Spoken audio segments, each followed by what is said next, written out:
All right, welcome everyone. It seems like we have a lot of people from America and Canada joining us today. I'm coming live to you from Basingstoke, and Simona is in sunny Scotland today. But thank you so much for joining the webinar. And let's get going. So today is all about data in motion, how to engage and impress with animated charts. Thank you for joining. Um, I am Annie. I will be your co-host today. I am a social media specialist here at Flourish, and I absolutely love telling stories, especially telling stories with data. And that brings us over to our lovely host for today, Simona. Hi, everyone. Very excited to see so many of you here today. My name is Simona. I am content specialist at Flourish, and I am your host today. As you can imagine, I love all things Flourish. I love experimenting with the tool, trying to do the impossible with it, and create all amazing, beautiful content and data stories with it. And hopefully today we help you to do the same, impress your audience. We have quite a few things prepared for you for today.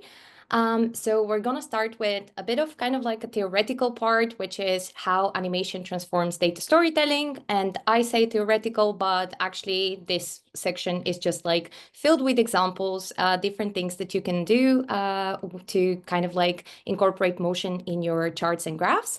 Then we're going to move on to how to create animated charts with Flourish. We'll be doing a bit of a demo. If this is the first time you see Flourish as a tool, as a kind of like a data visualization tool that you've never used, or you just need a bit of a refresher, that might be the best webinar for you because we're going to create two different types of charts from scratch. So hopefully that's going to be useful for all of you. And then we're going to wrap up with some other animated examples and inspiration and resources. So starting straight away with our first topic of the day, why is animation a game changer for data storytelling? And in order for me to answer this question in the best possible way, I thought that maybe we can start with an example. This is a static chart created with Flourish. It basically shows the history of the British pound, or how many US dollars 1 pound has bought over time between 1982 and up to 2022. And as you can see in this chart here, everything is kind of looking fine. We follow some good data visualization practices. We provide enough context with like axis highlights and annotations throughout the chart. We have interactive pop-ups that show people like the exact value of the pound to US dollar ratio, and generally does the job well. But in my personal opinion, it only serves a good purpose when it's kind of like out of context in its current shape and form. Because when you think about it, we have a lot of things going on here, but at the moment, this chart is actually embedded on a empty white slide in a presentation, in a webinar. So like there is no distraction surrounding this chart. So basically the only focus the only focus is on the chart itself. But if you imagine that such a chart is actually embedded in something like a news article or like a social media post where like, the space is even like more constrained and things like that, things might be a little bit too kind of like just messy and a bit too much to kind of like, grasp at the first glance. So obviously, the next following question would be, okay, so how do we avoid kind of like overwhelming our audience with something that like chart like this one, where there is just way too much happening? You might actually like know the answer already. That's true animation in our current webinar. But before we actually see how animation helps breaking down these kind of like big data, let's go back to just a couple of like basic data storytelling principles.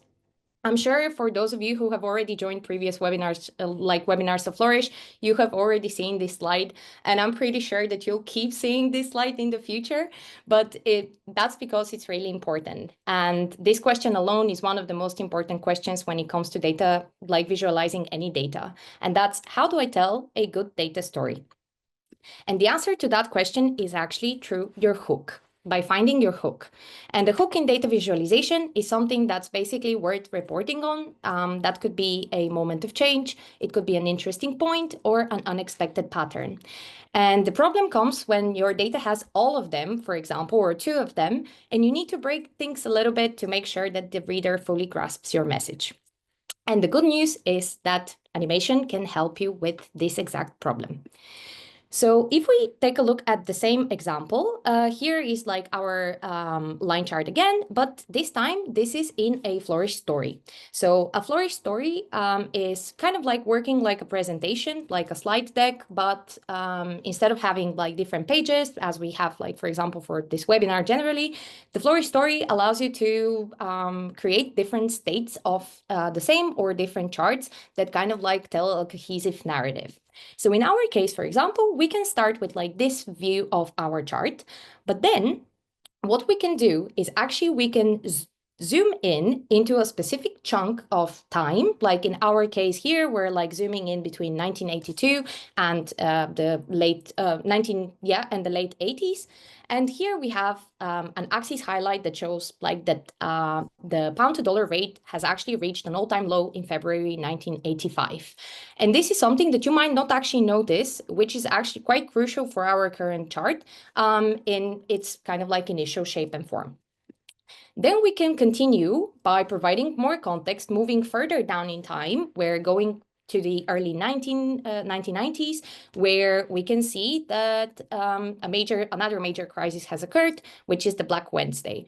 For people who are not necessarily familiar with the British pound or like generally not, may have no idea about this, you can provide more context by explaining more what the Black Wednesday actually is, how did it happen? And here we do it with like caption in our story, we do it through animation and annotations. And we can keep going. Like the good thing about the animation and about the Flourish stories is that like you can provide as much context as you want, depending obviously on your chart, depending on your context, depending on who do you present this to. Obviously, if this is like something that you do for internal stakeholders, and if you work in finance and everybody's familiar with the data that you're looking at, animation might not necessarily be needed. But depending on like kind of like the purpose of your chart, this kind of breakdown might actually provide more context to your readers and make your chart more memorable. So for example, like, comparing again this initial view, now, like by going through this animated story, it might be more likely for you to pay attention to this one kind of like low right here in the beginning of our graph. And this example actually shows us one of the biggest benefits of incorporating motion in your data projects, which is actually breaking down complex data. So instead of overwhelming our audience or kind of like relying on the user to explore the data themselves, we guide them through animation and show them key insights and just make complex data easier to digest. And this is just one of the benefits that animation kind of like has when it comes to data visualization. There are many, many more, and here just a couple of them. We're gonna go deeper into each benefit in just a second, so then I can also show you an example, but this slide just kind of shows them at a glance. So apart from breaking down complex data, you can use animation to illustrate changing stats or ranks with racing charts, for example. You can simplify the comparison process of your series by smoothly transitioning between different data points with filters, grid of charts, and kind of like, different transitions. And last but not least, you can also capture your attention and just like wow every single person that sees your visualizations. This shouldn't be overlooked at all because by making a lasting impressions with your charts, by asking people to spend more time with your project, with your visualization, and by providing them more context, you can obviously make your data story and the message more memorable and build trust, and even kind of like establish a sense of expertise in your industry. So I think one super memorable, stunning animated charts in your reports, on your website, on social media can actually push you as the go-to resource in your industry. So we should definitely not underestimate the power of engagement when it comes to data viz. And as I said, we're going to go through all of those benefits and show some practical examples.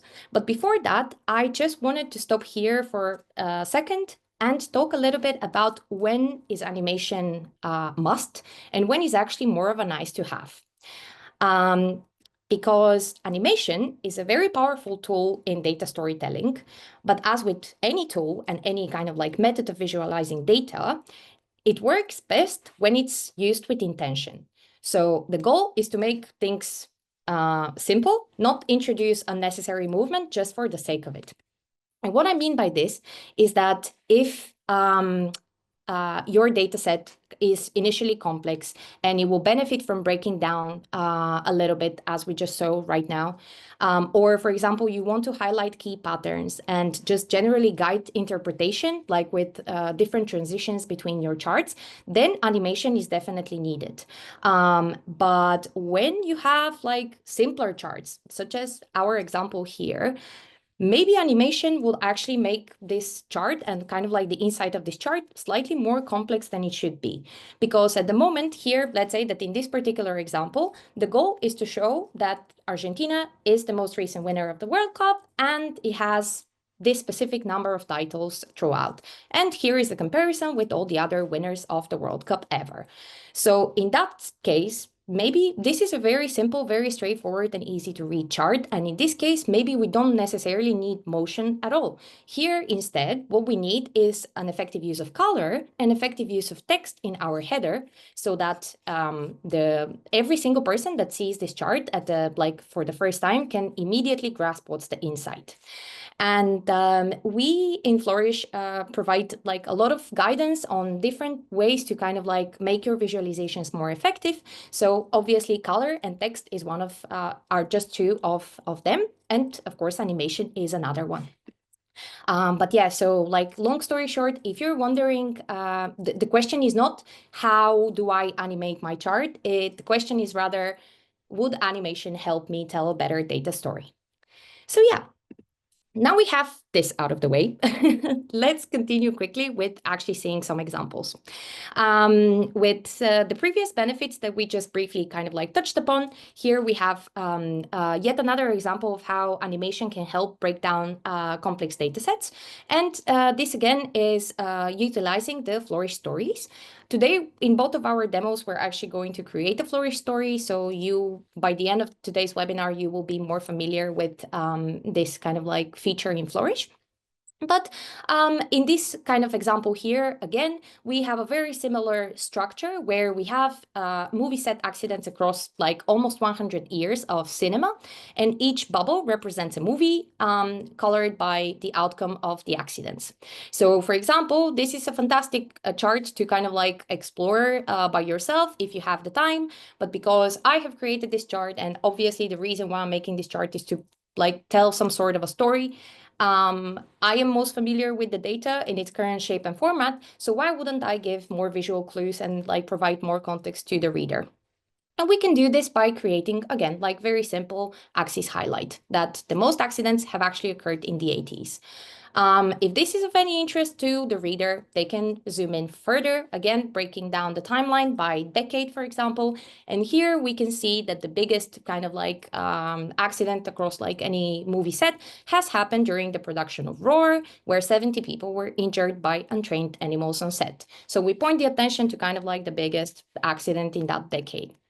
Then we can zoom out of the timeline and then continue, like, for example, by splitting our chart into a grid of charts where we can see a trend line for when it comes to like some of the outcomes of those accidents. And we can continue on and on and on. So yeah, basically, like if you have very big data, you would like to provide more context, breaking down your chart into like smaller, more digestible chunks is definitely a good shout.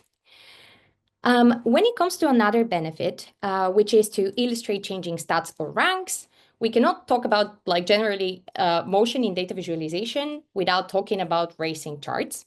But what I'll actually do is I'll stop this bar chart race at the moment because I feel that if you like the nature of the bar chart races is just so engaging that if it keeps playing in the background as I'm talking, you might not even be listening to me anymore. And honestly, that's actually part of what makes bar chart races that popular. So bar chart races are a fantastic way to illustrate change over time, especially for shifting ranks or evolving trends. And the one thing about those chart types is that the movement naturally draws attention and it makes them a compelling storytelling tool. This is one of our most popular templates in Flourish, and I'm sure that you have seen tens, if not hundreds or thousands of bar chart races online, on YouTube, on LinkedIn, anywhere and everywhere. Um, they're very engaging. They're very fun to watch. They're just like, yeah, very like naturally. I think every single person is kind of driven to watch the from beginning to end. But that said, with all this motion happening at once, it might be easy for the viewers to focus on the race and the animation itself rather than the key takeaways of your story.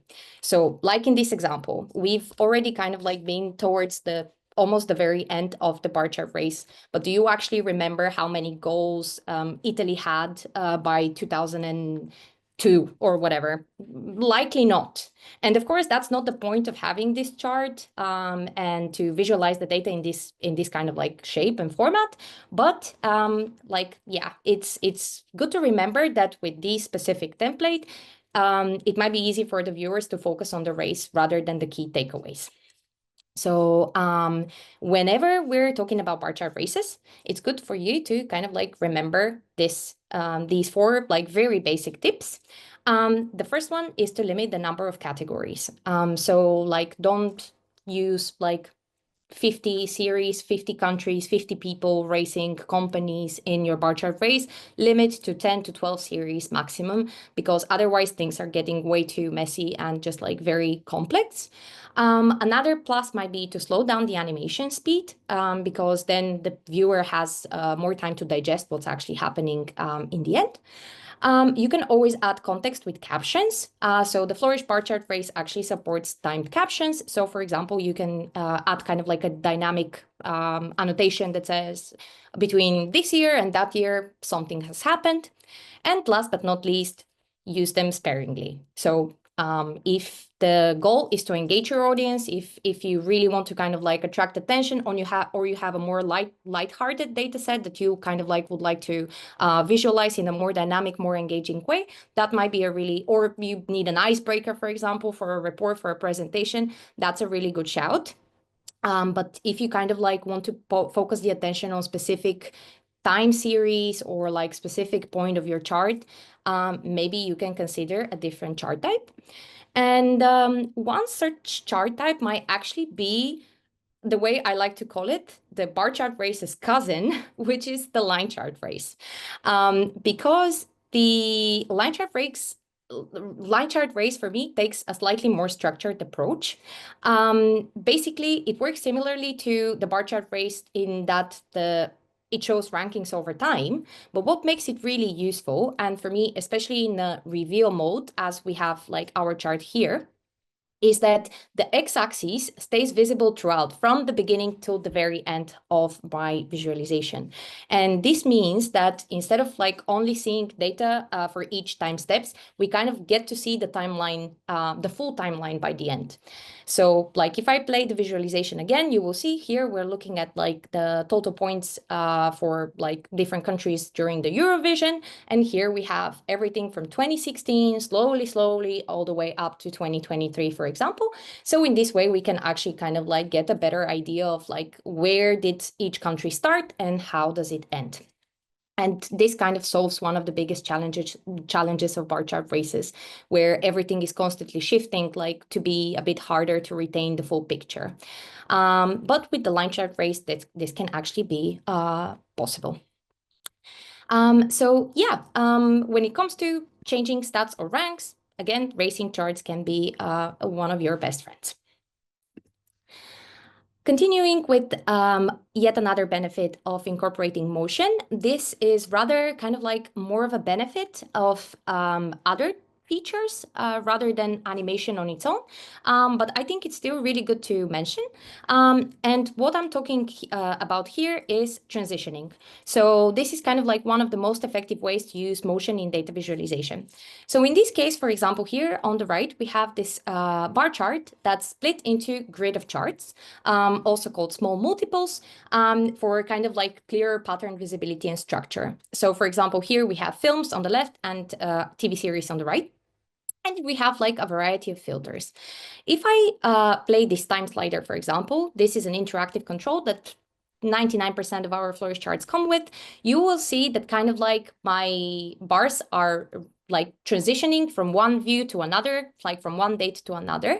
And this kind of like transitioning between them, the motion and the animation, actually makes the information harder to, like, easier to retain. So for example, if I focus on a specific movie or like, yeah, TV series in this case, I can kind of like just see whether it goes all the way to the top, it goes to the bottom, or disappears completely. Whereas if animation was not used here, the jumping from one date to another might have been a bit more complicated. And the same goes obviously with like the static controls and filters, which basically shows us different things with like weekly hours viewed, weekly views, and cumulative weeks. So the one of the biggest benefits of Flourish is that regardless of whether we're talking about lines, bar, pie charts, scatter plots, etc., you can adjust everything here. Like you can adjust whether you want your axes to be dynamic, so things to disappear or to stay static, or like you can adjust it whatever, however you want it. And the another thing is that you can also add a variety of filters that just make your exploration of your data a bit more easier to the viewer. And again, like default benefit of that would be, of course, that all these different transitions are animated. And last but not least, we should talk about maps, of course, because maps are also one of the most fantastic ways for you to use animation and to really, really mesmerize your audience with your visualization. In this chart, for example, we have a data set that basically shows the rise of Airbnbs in Istanbul from the early 2010s all the way to post-COVID.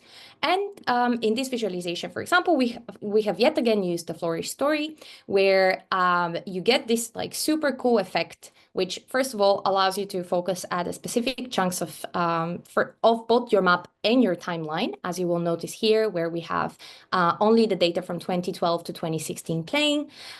You have this absolutely stunning visual effect, which transitions from a place to place. You can zoom in, zoom out, save your state, provide additional context in the captions, and just do anything you want, really. And the best part of it is that obviously you do this without any coding. It takes just a few minutes. And one of our demo for today is actually a 3D map. So hopefully by the end, you will be able to create something as stunning as that if you have any geospatial data to visualize. So with all that being said, I think we're now ready to jump into the demo. So as I said, today we'll be creating two charts with Flourish. The first one is an animated area chart story that basically, as I said, transitions from a traditional stacked area chart to a grid of charts. And in that way, we kind of like provide the viewers with two separate views of the same data set. The first one, like the stacked area chart, is more of like a global trend. And then we break it down into a chunk of like small multiples, which basically allows for a deeper exploration and deeper understanding of the data. So we'll create that today.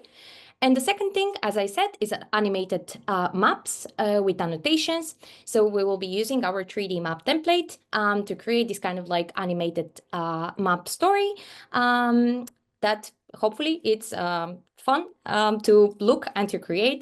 Today, for this specific demo, we have found this UFO sightings dataset. So that might be a fun one to kind of like give a go. Both charts will be ready for duplication and for you to explore, play around, and make your own once you get the slides. Today, if you would like to just focus on what am I doing step by step, you don't have to recreate anything, you don't have to make any notes. You can always watch the recording or get the ready-made chart and try it out yourself after. Before that, I'm just gonna quickly stop for a second and check with Annie. Are there any questions, or are we happy to jump straight into the demo? I'm handling the questions. We can jump into the demo. All right, perfect. Great. No, that's a spoiler for later. Okay, as I said, the first demo for today is actually going to be this stacked area chart. So we have everything here, again, like, yeah, and then we will be creating this one kind of animation. So for this data set, we have everything we need here in Google Sheets. Basically, we have one column for all of the years in our data from 1975 all the way up to 2022. And then in each column, we basically have the numerical data of basically the number of all asylum seekers requests that each country or region, depending on how which column exactly we're talking about, have received over a given amount of time. The point of our story actually is to show that these 5 countries alone have accumulated more than 40% of all the worldwide asylum seeker requests in the latest years. That's why here we're using 5 countries, and then here we're using regions. So to create a chart like that, basically all I need to do is go to the Flourish app and click here on New Visualization. You will notice that we have many templates and starting points that you can use. If this is the first time that you see the Flourish interface, you can always use the filters on the left as well to kind of like filter down the chart type or the starting point that you need straight away. But because I actually know that I want to create a proportional area chart or a stacked area chart, I can just select this starting point here and open it. Here you can see that like we in Flourish have 2 windows. One of them is a preview window and one of them is the data tab. And in the data tab is where all the magic actually happens. Basically with every chart type or starting point in Flourish, we have provided dummy data so that you can kind of like clearly see what's the desired structure for this specific template or this specific chart view in order for it to work. And in here, we can see that we have one column for the years from 1900 to 2020 and different regions in each column with numerical data. Luckily for us, my data set is exactly in the same format. So what I can do is I can literally just copy, go back to my visualization, click here on the data and clear the sheet so I can start fresh and just paste the data. Perfect. Now, Flourish on its own will kind of like try to analyze your data set, determine whether each specific column contains date time, data type, whether that's a number or text, and will try to bind the relevant columns here on the right. So for example, like you can now see that like it successfully recognized that my columns, these ones are numerical, but it actually bound B to H. Oh, okay, perfect. It did it. It's on its own. Fantastic. I feel like my internet might be lagging slightly, so I do apologize if I have to refresh from time to time. But yes, here is our chart already bound automatically by Flourish. Again, I'm just going to quickly go back to the data tab and see, again, like for labels and time, we have all the years. And then for all of our numerical values, we have them bound under here. Going back to the preview tab, this is fine, but there is a lot of all the colors of the rainbow. There is a bit too much going on here. So the first thing that I would like to fix first, like, yeah, is actually the colors. Under colors here, you will see that you have the option to choose from many, many color palettes, and you can also edit them, add your own colors, or if you're a member of a company in Flourish, if you have team branding, the team branding of your organization will apply by default with your branded colors, branded fonts, and everything else. But for today, I actually want to use the custom override settings, because the custom overrides allow me to specify specific colors for specific series. So for example, here, if we look at Turkey for a second, and I want Turkey to be red, I can just type Turkey red, and Turkey will immediately shade in red. I can also, of course, use a hex code and anything else, but this is how kind of like the color custom overrides work in general. In order for me to save everybody a bit of time and spare any typos, I have created a bit of a cheat sheet here with my color overrides and other bits and bobs that we'll use later. But here, for example, basically I have provided different hex codes and colors for different countries and regions. So essentially, all of that here is that the countries that have been specifically named, such as Turkey, Germany, Iran, etc., they go with a specific color, and then the rest, all different regions, are going in gray. So if I copy paste that, you will see that immediately now everything just worked as magic. And now we have like just the countries colored. Then continuing further with just like some basic customization. Obviously, if we have all the labels here by default, we don't necessarily need a legend either, which in fact kind of might be a bit more redundant as well, especially now that most of my regions are in gray. So what I can do is I can literally go under legend and just turn it off. And a couple of other things that might be good. In this specific stacked chart, I actually like to change the line curve to not be kind of like wobbly, but in fact to be a step, because this actually shows me, like, I don't know, it's a personal preference, but I just feel that like this kind of works a bit better when it comes to this specific data set, where we can really see like how many percentages these 5 countries stack up to in total by over a certain period of time. So I'm just gonna keep it up to with a step curve. And another thing is that under the x-axis, you will see that Flourish kind of like provides more space just to let everything breathe a little bit by default by increasing the x-axis up to 2025. However, my dataset actually goes all the way up to 2022. And to avoid any kind of like confusion for the reader, what I can do here is I can go to configure default min and max values and just turn this setting off.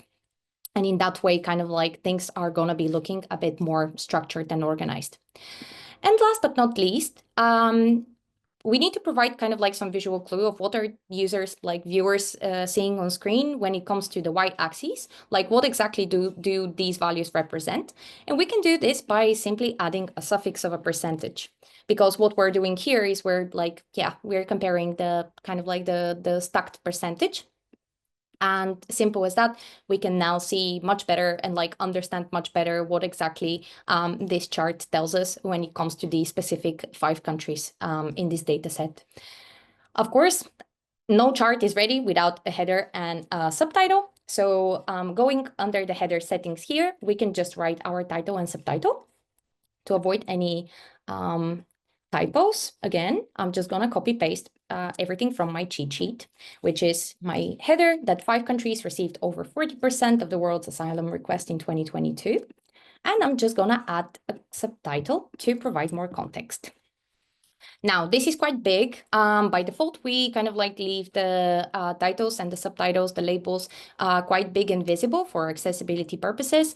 But depending on the font, like the font that we're currently using could look a tad too big. So I'll actually just reduce this slightly to 1.4.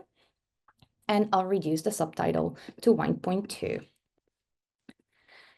And maybe we can decrease the space above. Yeah, I think that looks great. Perfect. Our chart is practically ready. Now, The one last thing that I wanted to show you, which is a super cool setting, is under the legend again. As you remember, we turned off the legend mode. However, there is one more setting here that might sound a bit confusing when you first see it. It basically says add data colors to header text, and it's off by default. But if I actually demonstrate what it does, if I turn it to auto, basically what this setting does is that it looks whether in your header and in your subtitle there are mentions of any of your data series, such in our case, Germany and Pakistan, and colors those words in exactly the same color as the series in your chart. So in that way, it creates some sort of a legend. This could be a really, really good cool way to kind of like reduce additional clutter and use these kind of like header colors as opposed to a traditional legend if you're running out of space and things like that. But generally, yeah, this is a very, very nice setting that I encourage all of you to kind of use, also because it's just so easy to create. So that's it. Our first chart is ready. All I need to do here is just give it a name. I'll do Asylum Seekers 1. And I'll just duplicate the chart here. And instead of having this copy here, I will just put number 2 here.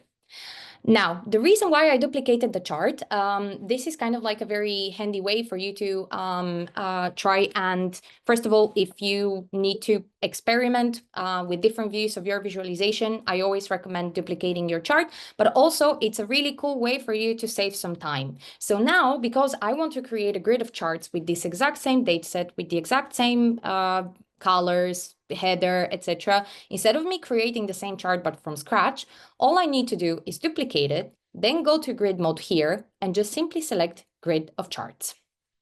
Now I say simply, but this doesn't necessarily look very good yet.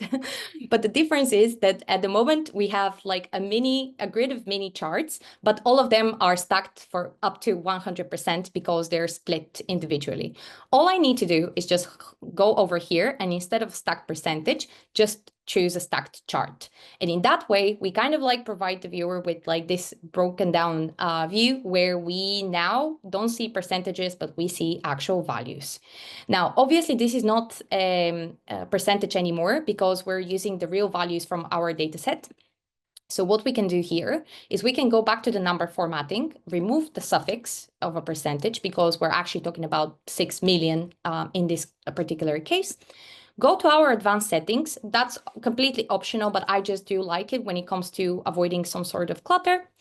In this setting called multiply and divide values, here we can just use this setting that's called 10 to the power of, which what it does, it's basically decreasing the zeros, the trailing zeros of your y-axis.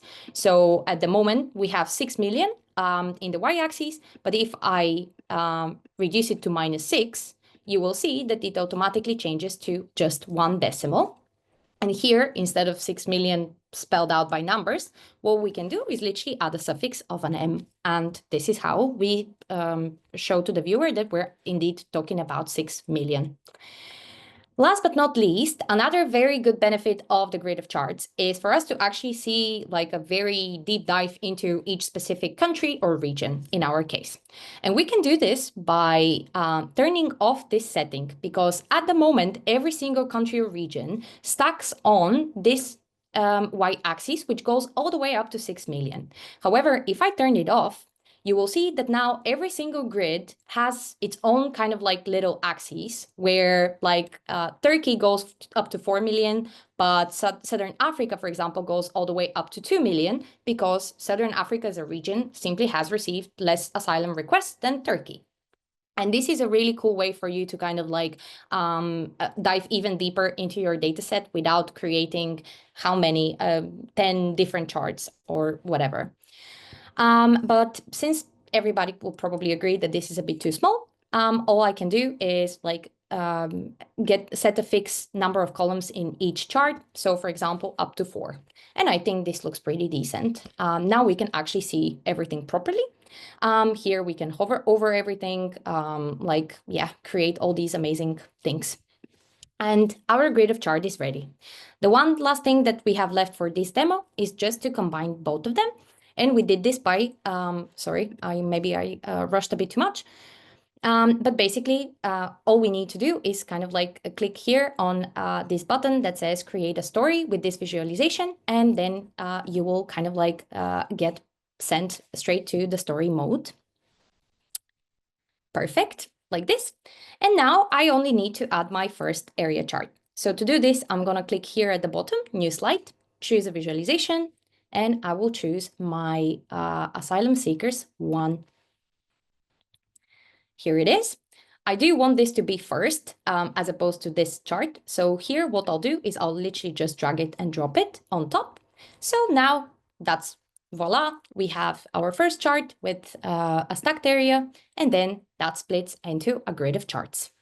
I like yet another thing to show you. Like, again, this is a very personal preference, but to create even a more kind of like stunning and wowy effect, what you can do is simply decrease the animation speed.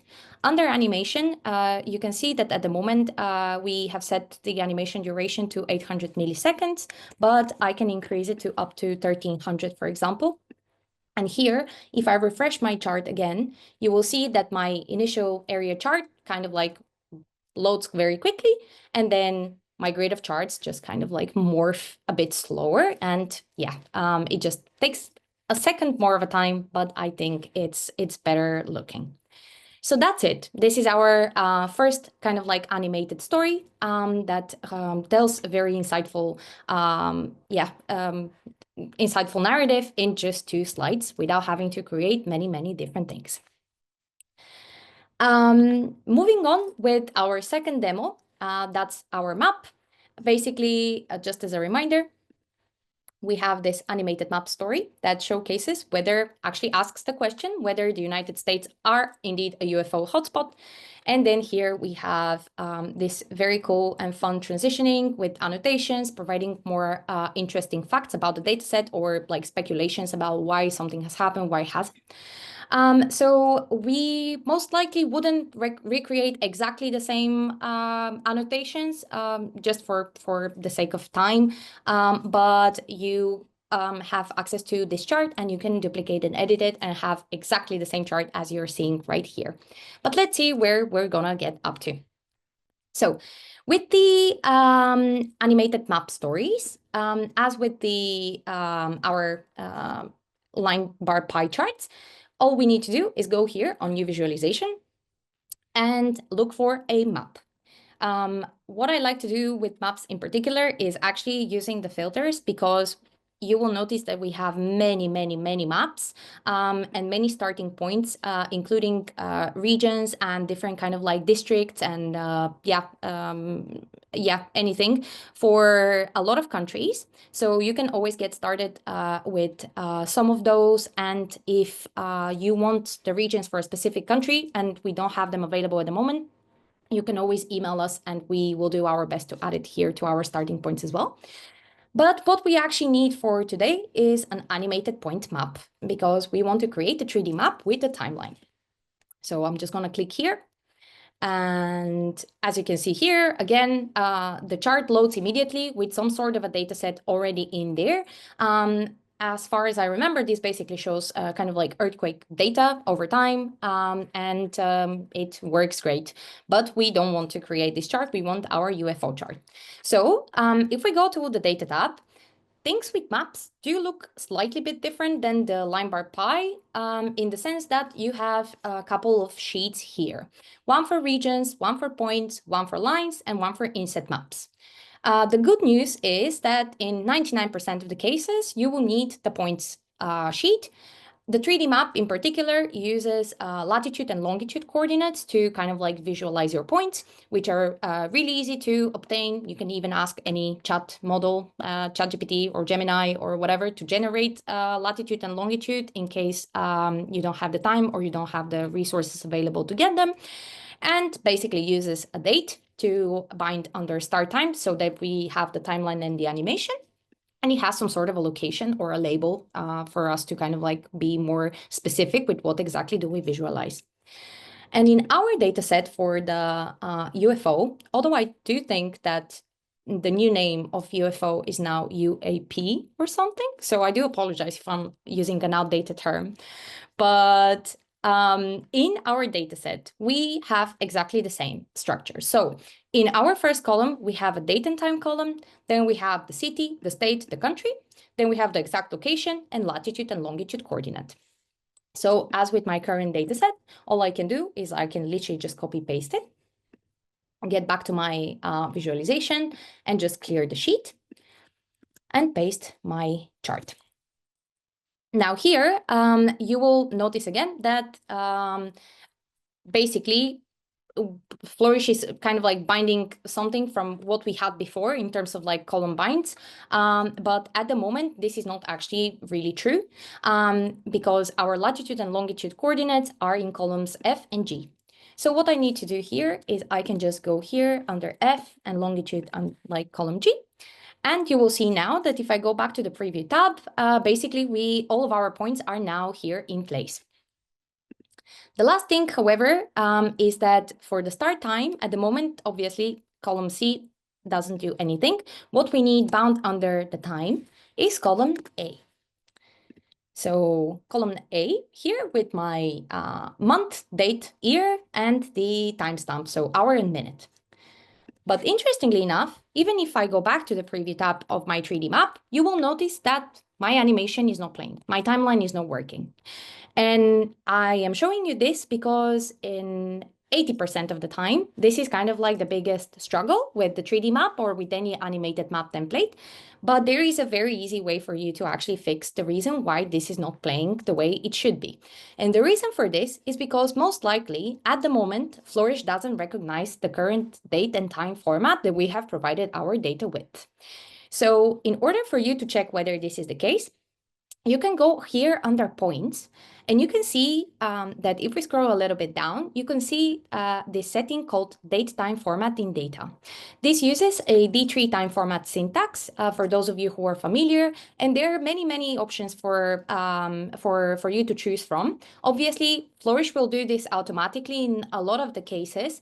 And when it comes to like providing just dates, like usually there is no problem at all. The issue comes when you also have the hour, like the hour and the minute timestamp, because at the moment, this is kind of like the only default recognizable date and time timestamp, but our data is actually not structured in this way. So if you're thinking, oh no, now I need to go back to Google Sheets and reformat everything, etc., that's actually not the solution. We have an easier way. And actually, in Flourish, we have this help doc here that basically provides you this kind of a cheat sheet again of how your minutes and hours should be structured in order for you to kind of like make your timeline work.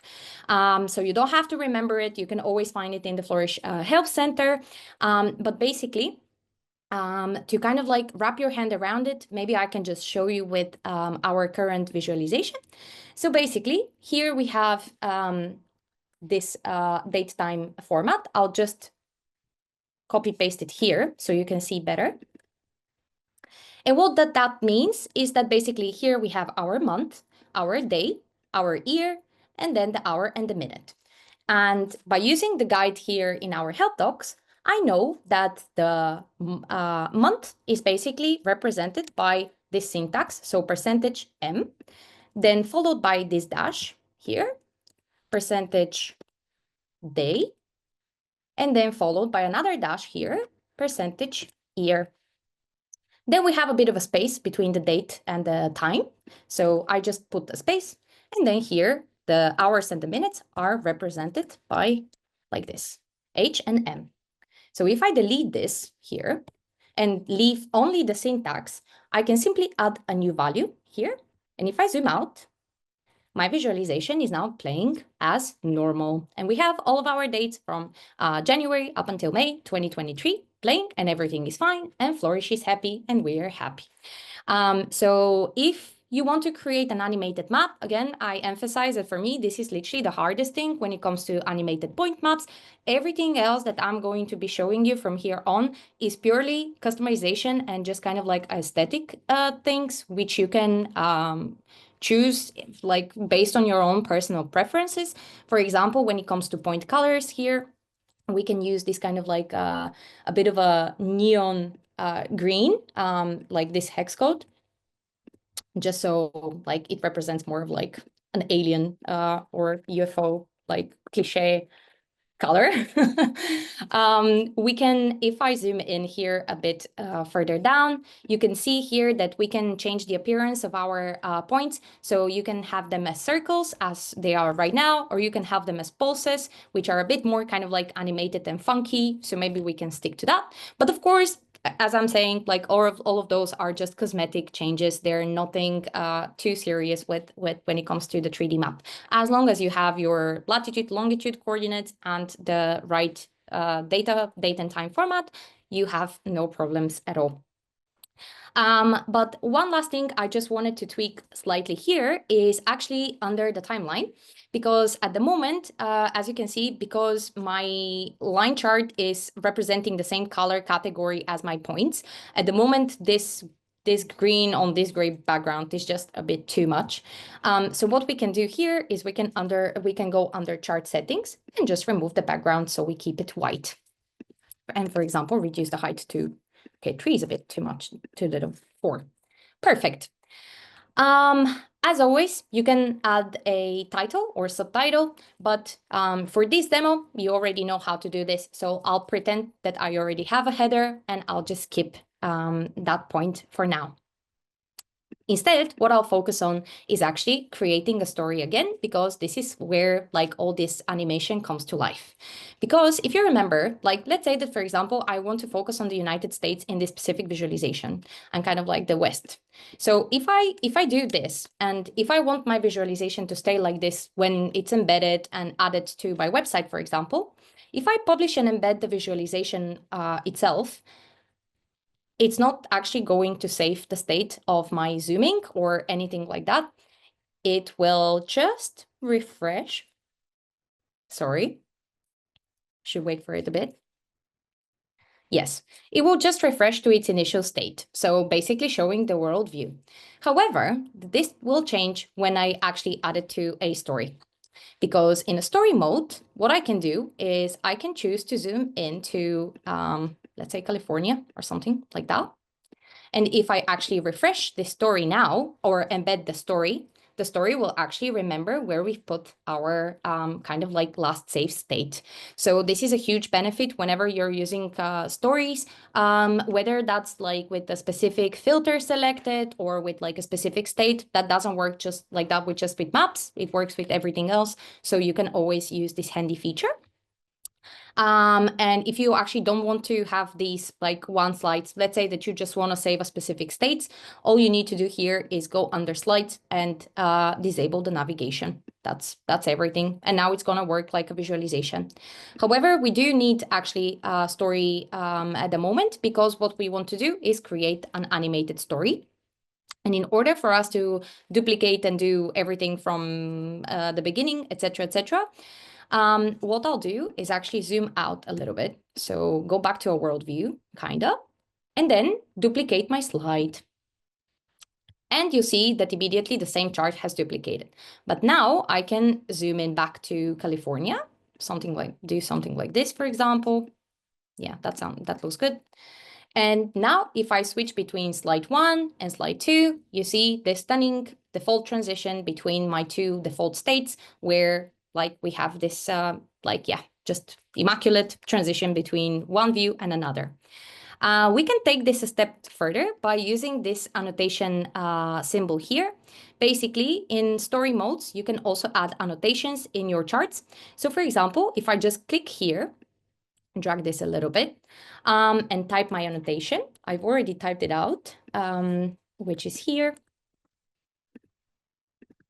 So what I can do is I can literally just type my annotation text and again, customize the look and feel of this annotation. At the moment, this doesn't necessarily work because the background is a bit too hard to read. So instead of an outline, I'm just gonna use a background. I'm gonna turn it to black like this. Gonna turn the text color to white, of course. And I am also going to change the line color so it's actually more visible. like this. Last but not least, we can also add a marker type. So for example, that could be either a rectangle or a circle or just a small point. But I like the circle here where I can focus on all of those clutters here in California that have been reported as sightings. So something like this. And maybe I can just reduce the text size a bit. Perfect. So now if we close the annotation window, here is our annotation. If we duplicate the slide again, the annotation will copy as well. So all I need to do here is go back to the annotation. I obviously don't need this anymore on my slide tree. So all I need to do is like literally drag it and drop it here, for example, like this, and write my new annotation. So this is a hack that I highly recommend because if you create an annotation from scratch, you will have to customize everything back again. So if you just like drag and drop your previous annotation from your previous slide, you avoid doing that from scratch, and like it just saves a little bit more time. So in here, for example, I'm just going to add my second annotation, which provides a little bit more context as of why there might have been more sightings. Maybe we can increase the width a little bit and just decrease the size again. Okay, that's a bit too much, something like that. Flourish will also automatically try to kind of like align your text. Perfect. Let's say that this is good. Something like this. And now if we actually go back from slide 1, we go to slide 2, where we zoom into California and with the sightings. And then we go to slide 3, where we zoom into the border of the United States and Canada. However, you will notice one more thing, that in my annotation here, for example, we say only things about February and March. So instead of us showing the whole timeline, let's say that someone's changes this slide when they're in May and they need to wait all the way to February or March. What we can do is like we can select to play a specific portion of our timeline by literally just dragging and dropping the time frame that you want to be played. And now, regardless of like where the user is when they zoom and they move to my slide, it will always start playing from February until March, and then it will refresh. So this is how you basically can go on and on and on and have 100 slides of your 3D map. One last thing, again, similarly to what we saw just a couple of seconds ago, under the underlined 3D map visualization, once it loads, I do apologize again. Perfect. There should be a setting about animation. I do like to use the search bar because like the settings panel can become a bit overwhelming sometimes.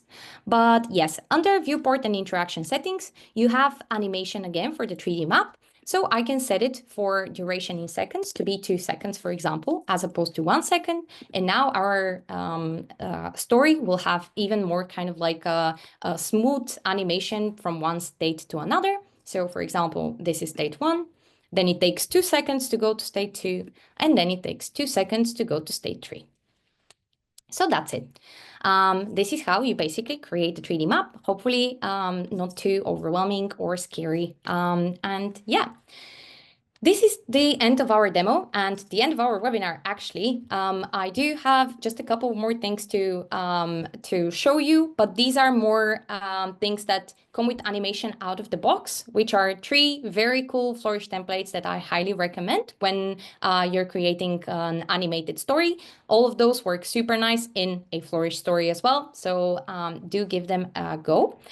But probably too much information as well for one single webinar, so I'll let you explore this in your own free time. And that's it for today. Thank you so much for joining us. Hopefully all of this was super useful to you, and see you again very soon.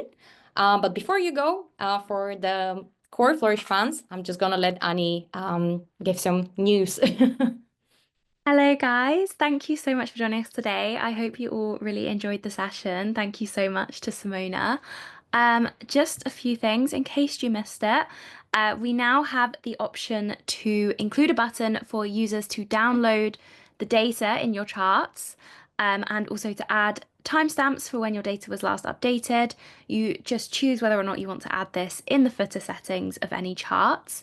And also, selective data point labeling is now available in line bar pi, which is very exciting. And you can check out anything else that's new in our changelog, which is linked in the slides, which will be sent to you by email by the end of the week, along with the recording of this webinar. But again, Sorry. thank you so much, everyone, for joining. If you have any other questions, or if there was any questions that we missed, please do reach out to us. You can contact us at flourish-webinar@canva.com for webinar specific questions, or hello@flourish.studio for absolutely anything else. And also make sure you follow us on our social media. So we have X.